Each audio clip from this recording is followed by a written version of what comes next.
But when you're doing something for a specific industry, the numbers can be smaller. You don't need those giant rocket ship numbers. You're not trying to reach the general public. They don't care about what we're talking about. No. They have a light switch on their wall. They're fine. They don't care. They don't Yeah. understand. Which is fine. And you don't need those giant numbers, but you do need people who are going to listen regularly, and want to be engaged in your show. And that's why we do appreciate feedback so much from our listeners and say, hey, have you thought about this? Have you tried that? Hey, that episode was really good. We'd love to hear more of that. Let's Get This Podcast Started is a production of Get a Grip Studios. Go to getagripstudios.com.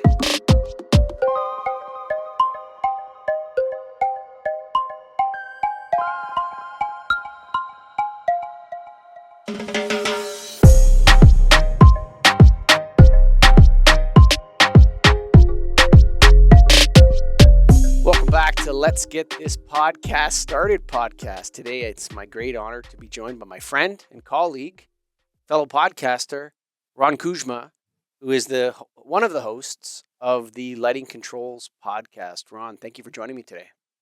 Yeah, Michael, thank you so much. Really appreciate it. Yeah, to get into it. So you did a pilot episode. You were the guest on the first pilot episode for Lighting Controls. And then we watched the numbers. The numbers were good. People liked the show. And I love the dynamic between you and Webster. And now what, 60 episodes? How many episodes do you guys have? Oh, yeah. I should have probably looked before we jumped on to see what we were actually at. But yeah, the number's up there. It's been a ton of fun. It really has. And it all, like you mentioned, I was a guest on something. This was never necessarily planned, right? Like, I was a guest on something that Webster was doing with you guys under your platform, under Get a Grip. And then all of a sudden, this idea came out to have Webster and I do a show together. And we've just been going crazy for the last, year, coming a year and a half-ish?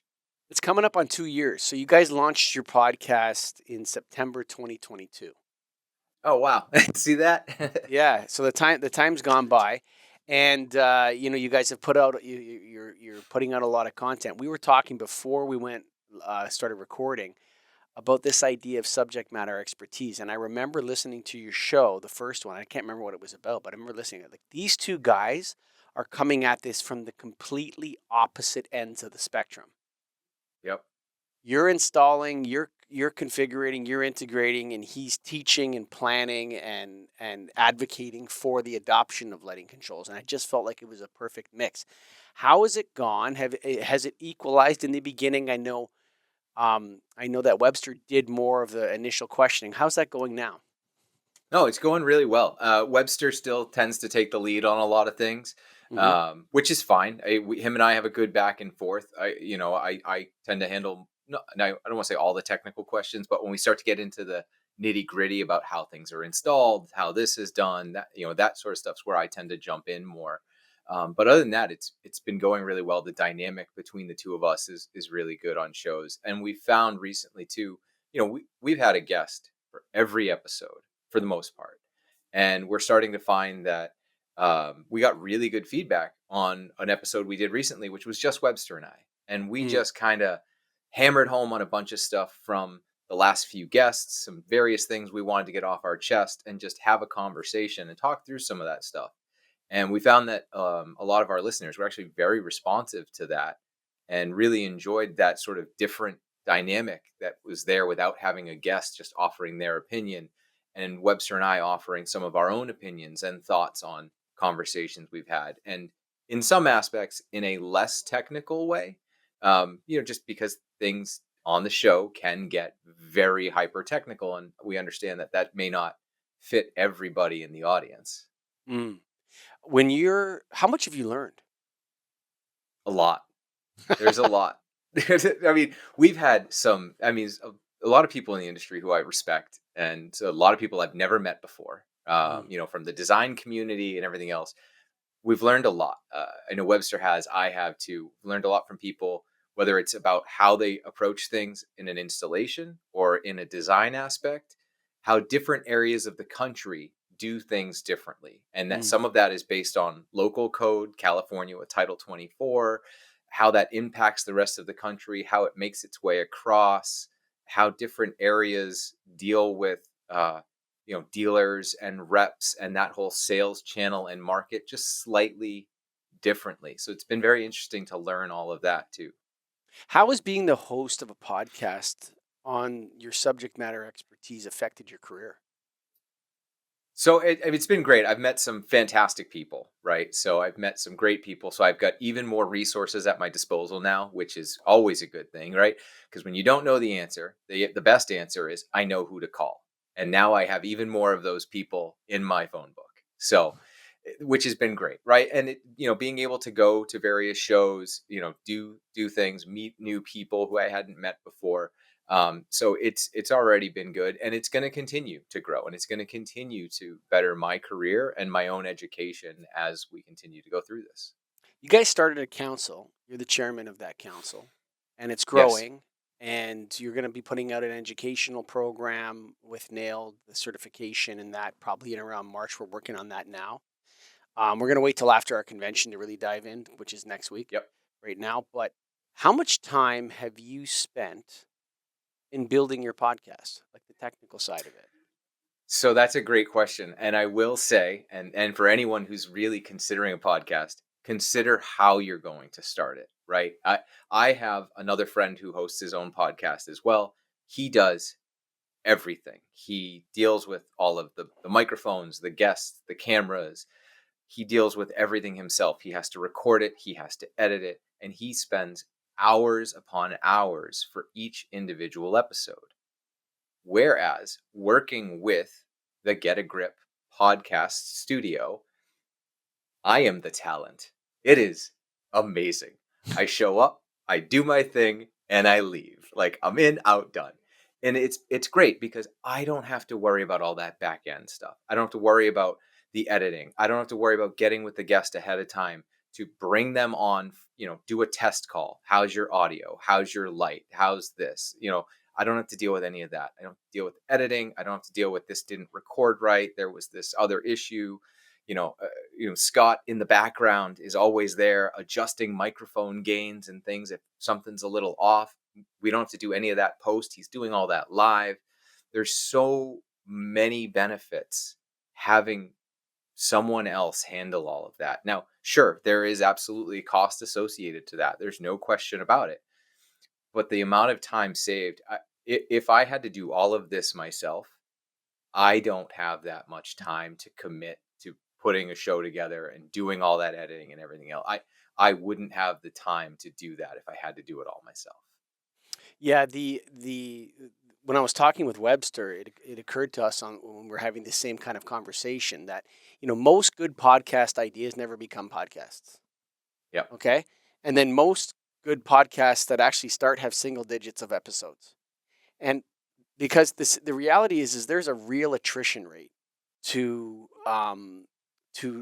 like your friend. How many like if he's spending 8 to 10 hours on every episode, he's not valuing his time correctly because Right. it may take him 8 to 10 hours, but it doesn't take Scott 8 to 10 hours to produce a Correct. podcast episode, right? Right. But Probably that's because does it in Scott's 2 or doing 3 a lot of hours. it live. Yeah. Yeah, he's doing ma- it while he's recording. He's got all his frames Yep. done, and so Yep. yeah, maybe it's about 4 hours of work a show. Once you get rolling, the beginning's always Yep. tougher, and so yeah, I would advise people. What the other thing I do too is I say if you're going to start a podcast, plan a few off ramps. Like we did a series first, right? Mhm. We did six Yep. episodes on Get a Grip on lighting, and then Yep. that was a good way to see if Ron and Webster wanted to continue. And it's like, you know what? I did the 6 episodes. I'm good. I've Mhm. done the 6. I feel like I've said my thing, and I'm ready to go back to port lighting where you work and just dive back into controls. Right? I think people should put a couple off ramps in front of themselves in the 6 to 10 episode range to see if that is something that they think they can carry on over and over and over again. What do you think of that? No, I think it's a great point because you may very quickly find after, you do one and you get the adrenaline and you're excited and you start to get a few in, 4, 5, or 6. And I think you're right. You do quickly realize, is this something for me? Do I enjoy this or not? Is it something I want to put my time and effort into? Do I have the time to do? And giving yourself that ability to potentially have that off ramp to get out of it if it's not for you, it is a good idea. And like you said, just a general podcast where people just get on and just talk about whatever random thing. It's tough. Having guests on the show regularly and doing interviews with people really helps keep the content fresh, right? Mm. We don't have to go in and spend all of this time planning what's today's episode going to be. What are we going to talk about for the next 45 minutes, the next hour? We let the guests sort of drive the conversation. And most of our conversations truly are just that. We just spitball things with the guest and we kind of just go where the conversation goes. It keeps very free flowing and the time goes by so quickly, right? I mean, Mm. our guests finish, even some of the shows we finish, we're like, how did 45 minutes just elapse so fast? Mm. Where did that time go? Did you ever? I've started another podcast with a friend of mine, and I think we did 6 or 7 episodes. And he texted me a picture after one episode of him smoking a cigar. He's like, "That was so good, I had to smoke a cigar," right? And I said to him, "That's because you just hosted a podcast that you would listen to yourself." Did you ever have one of those moments in the early days where you're kind of getting into it, you're starting to learn how it works, you and Webster are working off each other, and then one day it's like, that was so good. I would listen to that if I was not the host. Did you have Yep. that moment? Yep. We definitely did. And we continue to have those moments, to be completely honest, right? 2 years later, there are some episodes, and Scott can attest to all this. He's the ominous voice behind everybody. But he knows we'll finish and we'll go, that was really good. Like it just, Mm. there are some times where you get that episode, you get that guest, and you're just like, wow, that was awesome. It just felt so good. Everything was just meshing, and yeah, it's fun. Turn your plans into a pilot. Visit getagripstudios.com or call 416-492-5835 for more information. So when we started this, we did a couple things that, I don't think we should address here. That was the council and doing some other stuff within lighting controls, which Nailed has helped you a lot with, by the way. I think it's really Yes. facilitating what I think that the relationship between the association, which is Nailed, for anyone listening to this, is a lighting association, small lighting association. And you guys, I think it's actually growing into even better than we thought it could be with the certifications and all that sort of stuff. But this show is about podcast starting. We aimed to get paid to do this from day one, right? Yep. So when we were Yep. discussing, okay, we're negotiating a deal, we're like, okay, we want everyone to get paid for doing this at some point. Were you confident that was going to happen? And now I think you've gotten your investment out of it because you invested in the beginning, correct? Yep. And so you've had your entire investment returned, and now you're making money podcasting. That's like the professional leagues, eh? Yeah. Just so you know. 100%. No, for sure. Most people never get paid to post anything on the internet, buddy.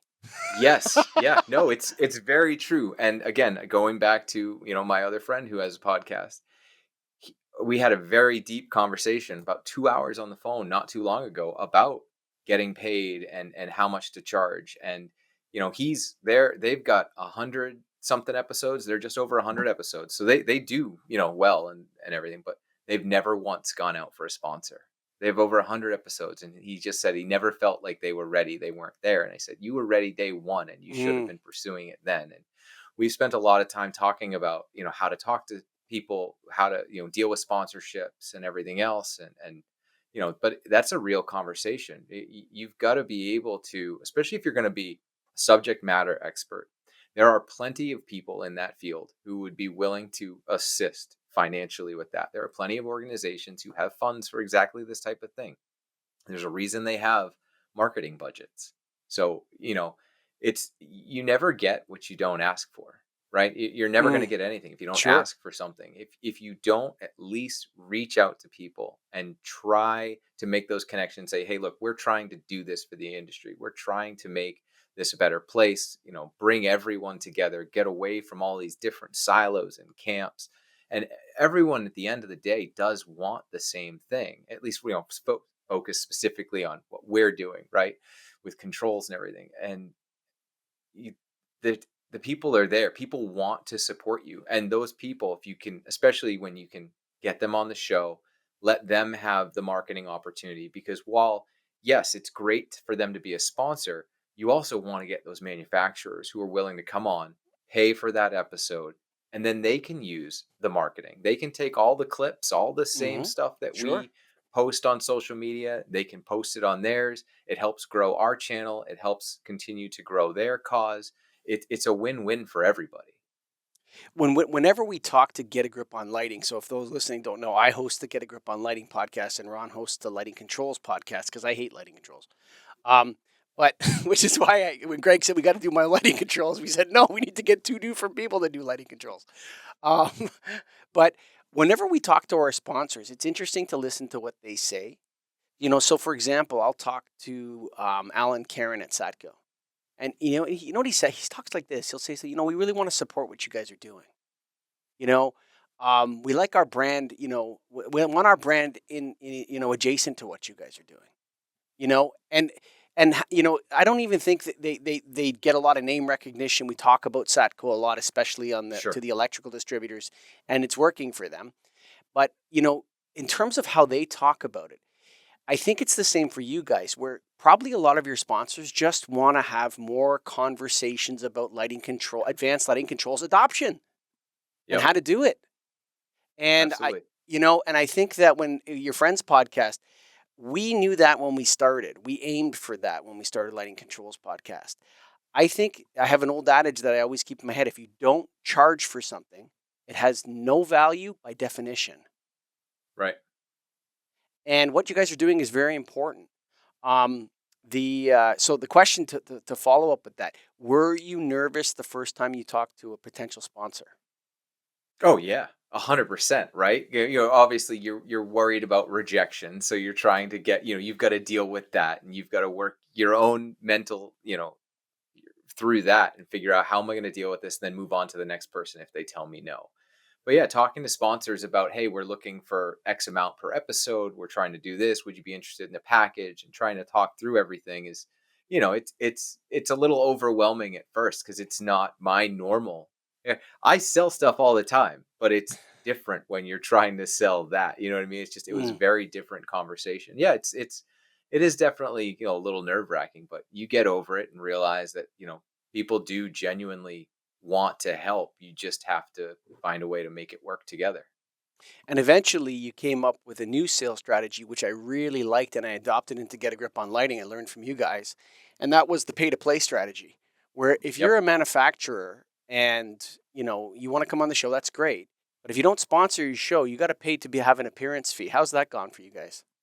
No, that's been actually working really well. And we, it is. We realized that, hey, we got to, all these manufacturers coming on, they're getting a ton of free publicity out of this. They're getting, all these social media clips. They can repost the podcast. They're getting a ton of marketing out of this, and we're not getting anything from them. And that was when we realized, there's got to be some sort of a pay to play. If you want to come on, you've got to, be willing to at least sponsor that episode, to come on. And it's been working well. And overall, it's received very well by the manufacturers. They understand, of course. So it hasn't been a challenge to get people to work with that. What would you say to somebody? So before I ask this question, I have it on my note here. The subject matter expertise podcast. When it comes to numbers of listens and statistics and all this sort of stuff, I mean, I would bet that probably a couple hundred people listen to your shows every episode that goes out. You probably have a listener base of like 3,000 people or something like that. And every episode gets between, 200 and 500 views, listens, and downloads, or whatever it is, whatever the statistic is. They keep changing it, by the way. But whatever I think it's listens to 65% is what matters. Something like that. I can't remember what it was. Scott told me. So you have that. You don't need millions when you're in that subject matter expertise place. Those people are extremely valuable. Yep. Yeah, we're not all going to be the Travis Kelce's of the world, right? Sure. Doing a podcast with our brother and having all that, but which is fine. It's completely fine. But when you're doing something for a specific industry, the numbers can be smaller. You don't need those giant rocket ship numbers. You're not trying to reach the general public. They don't care about what we're talking about. No. They have a light switch on their wall. They're fine. They don't care. They don't Yeah. understand. Which is fine. And you don't need those giant numbers, but you do need people who are going to listen regularly, and want to be engaged in your show. And that's why we do appreciate feedback so much from our listeners, and say, hey, have you thought about this? Have you tried that? Hey, that episode was really good. We'd love to hear more of that. And being able to share it on social media, the platform shares it, of course, it's on the website. We share it personally on our own social media. Manufacturers share it. If other people share it, that's where we start to see viewership grow. That's where we start to see more outreach, because at the end of the day, we're doing this for the industry.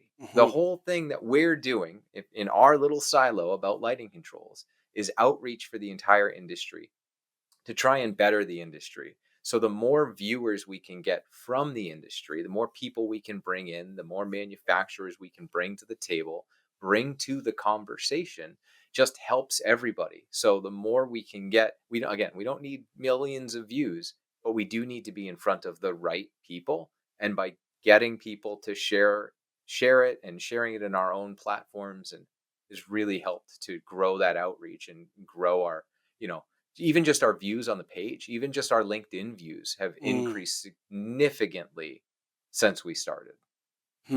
Yeah, you think about so here at Get a Grip Studios, I wouldn't say we're experts at LinkedIn, but we've really doubled down on our LinkedIn. It's such a powerful platform for these types of conversations and this type of social media. It really is the place where it belongs. Nobody cares about lighting controls on Facebook or on Instagram. No. They're not really interested No. in hearing more about that on Twitter, or you know what I mean? But LinkedIn is the place, and we've really learned a lot about LinkedIn in the last little while. And so you've seen your page views and all that grow on LinkedIn. Yep. Impressions, page views, all that's grown on LinkedIn. And you're right. On social media, do my friends care? They go, no, great. You hit it. You did another thing. Good, lucky you. Good for you. Like that, you get a lot of that. But I do have a lot of industry friends also on there. So it's good because, we can at least reach them as well. And it does get pushed then to other people. So every little thing helps, right? There's, the old adage of no publicity or bad. No, there's no such thing as bad publicity. That's not always accurate anymore, but still pushing it out there and getting it out there just helps. I think the age of there's no such thing as bad publicity has come to a crashing halt. Actually, I think there is bad publicity for everybody. Oh yeah. In 2024, have you had the moment where one of your colleagues has come up to you and said, "Hey, man, I liked your show," and you never met that person, but they just walked up to you like they knew you because they've listened to 10, 15, 20, maybe all of your shows? Have you had that moment yet? So it's funny. I've had it a couple of times now. Okay. I had it happen at Leducation this year. I had it happen before that, but this year at Leducation, just walking the show floor, I had a couple people who stopped me because they recognized me. And I had another person turn around and tap me on the shoulder because they recognized my voice. They didn't even see me. They just recognized my voice. I was behind them.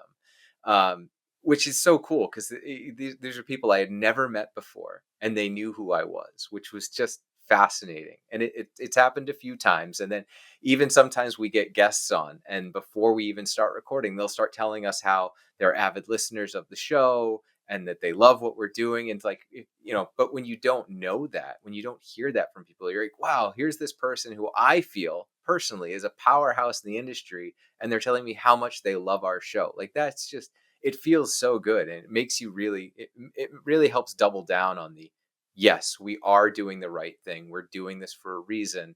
And clearly the people who are, higher up in the industry have been doing this for a long time, understand and listen to the show. So we're getting that outreach to where we want it to be. Need to check with an expert before you start recording? Get a Grip Studios offers consultation services. Visit getagripstudios.com for more.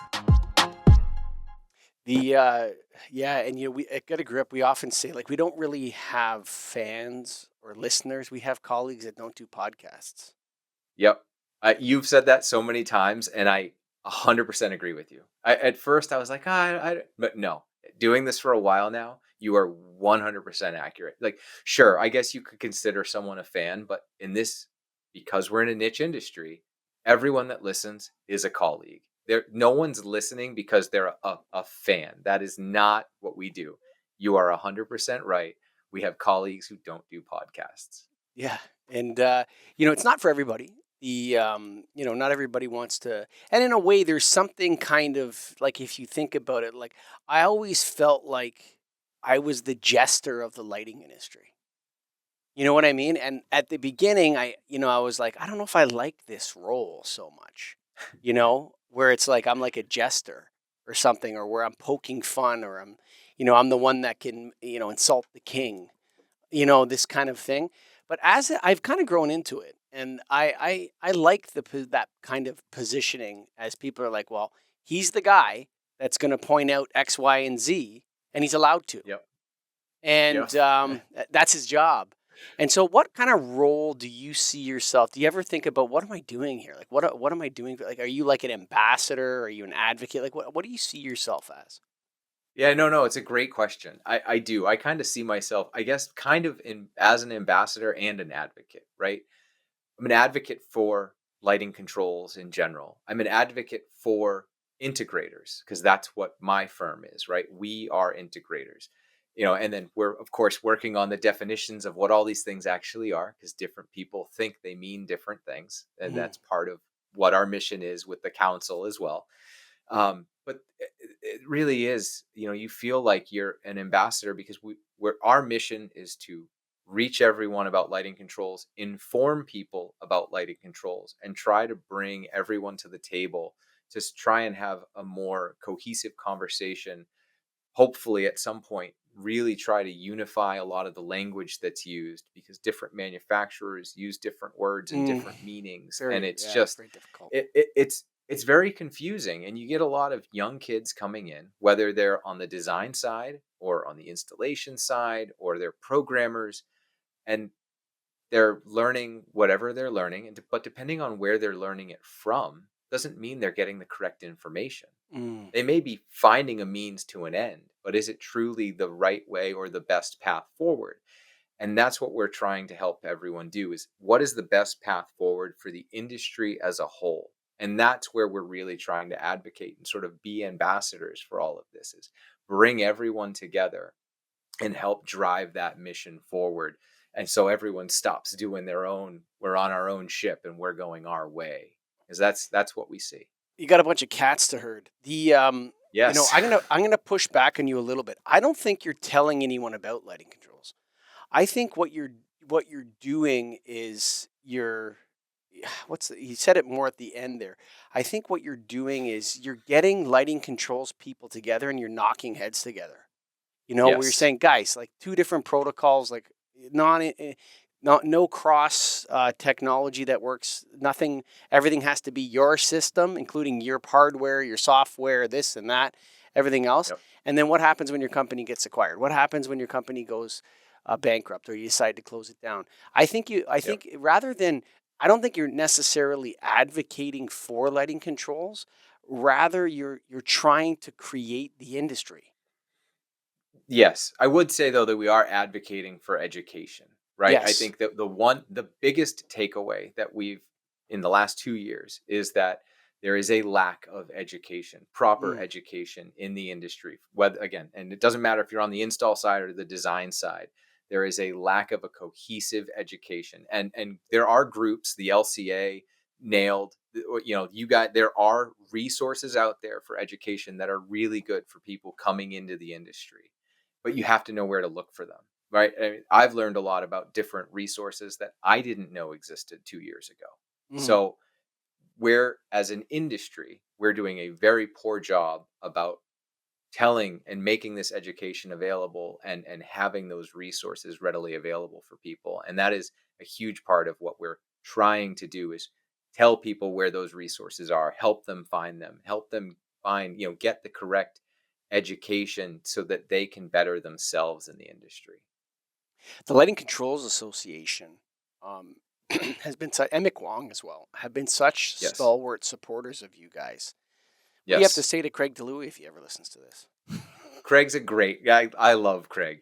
We've sat down a couple of times and we've talked, and what he does and what the LCA does is just absolutely fantastic. You know, the resources that they put out there. If you're in the lighting industry and you haven't checked out the LCA and you're not on their newsletter and you're not looking at the resources they have, you're missing something, because the what they have out there and the resources that they have are just absolutely amazing. And then they've been such huge supporters for ours. We can't thank them enough. Yeah, I don't think we need any introduction to lighting controls, but I think what Webster's onto is the right move. I don't want to talk too much about it on the show here because that's still in development. I don't want to promise anything Yep. we're not going to deliver. But you know it just occurred to me that I said McWong and it was Webster that reminded me of the show MW that it's Connect. MW Connect now. But this is how they That's get right. their message out there of their name change. You know what I mean? People Yes. remind on these kinds of shows reminding each other. Any final thoughts for people thinking of starting a podcast on subject matter expertise? Yeah, if you're thinking about starting a podcast in general, I would definitely take the time to talk to somebody that's currently doing that, and someone who's got more than 3 or 4 episodes, right? Talk to someone like yourself, or someone that's been doing it for a long time, and really get an understanding of what the time commitment's going to be, what what you really want to do, and understand which avenue you want to take. Do you want to try and tackle everything yourself? Do you have that 4, 5, 6 hours to put to, editing and everything else that's going to go into that? And then how are you going to host it? Where are you going to put the platform? What software are you going to use? How are you going to deal with all that? If that's the road you want to go down, there's a lot of time and commitment that goes into just figuring that out before you even start, before you even put a camera and a microphone down in front of you. There's a lot of work to be done. Is there a website? Are we going to go on YouTube? Are we going to do shorts? Are we going to do reels? How is this all going to go? How are we going to edit these clips down? What are they going to be? Versus potentially working with a studio like Get a Grip, who already has it figured out. Right. So, yep, there's a little bit of an investment on the front end because you're going into someone who has the resources. The benefit is the resources are there. There's someone I can call and talk to. If I had a question or there was an issue, I know I can call Scott. I can call you. There's a number of people that I could call if I had questions about how do I do this? How do we do that? How does this work? That would help us and really hold our hands through things. And you guys did. You really worked with us at the beginning to get us going, get us off and running, make sure that we had the right equipment, make sure that we understood how everything worked, how things were posted, where things went, and explained everything to us so we didn't have to worry about all those little details. Because if you're going to start your own podcast and you want to do it yourself, there are a million little details, right? Just the idea of putting together the website and all of that, and working with the designer, and how is the branding going to be, and the logo, and all those little things you don't think about that are so important, because starting a podcast is not much different than starting a business, right? It is a business. If you should look at it like a business. If you look at it that way because you want to get paid to do it, it is a business. So there's a lot of work that goes into that. So why not work with someone who already has established themselves as experts in doing that? It's we have a lot of people that, we had a group of guys that came in the studio a couple weeks ago. Like, yeah, we want to check out your studio now. We have 2 Scotts for those listeners, so sometimes I'm talking about Scott Walker, sometimes and one of them is Scott Alexander Griffin or Scott Alexander Walker. The other one's Alexander Scott Griffin. They both have the same. Their names are. It's crazy. But anyway, so but they came by and the studio, they're nice. They're not salespeople, right? Oh yeah, Right. sure, come in. The guy comes in. He starts taking the pictures of my green screen. And like, if you're intending to use a podcast studio to record your podcast, you come in and you say, oh, great, there's a green screen. You don't start taking pictures of the green screen. Do you understand what I mean? Like, and how it's connected to the wall. Yeah, yeah. Oh, and yeah. does this offer sound dampening too? It's like, what do you know? So a lot of people, they want to start a podcast. They want to do this, folks. I would say start recording as soon as possible. Forget about learning to be an audio video engineer. Okay, start recording as soon as possible, and then get to 10 episodes and say, you know what, that cost this much, but I only spent 10 hours or 11 hours or 15 hours and not 100 hours and doing this, and then decide if you want to do something else. But to start from scratch with nothing is crazy. It's crazy, dude. It's crazy. It is. It's so much work. And then, like you said, what if you get 6 episodes in and go, this isn't for me? And you put all that time and effort into it.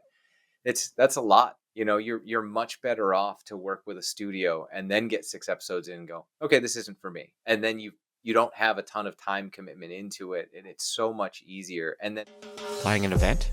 Plan on extending its reach by visiting getagripstudios.com and learning more about live streaming from the site. when we did the first remote shoot, Webster and I are running around trying to figure out, how does this work? How do we do this? You guys show up with a suitcase full of gear and the headsets and the mixer and the camera. You had it all figured out. We didn't have to worry about a thing. And that's one of those things that you take for granted. You realize that, hey, we're going to do a shoot on location somewhere. We're not in front of our computer like we normally are. How does this all work?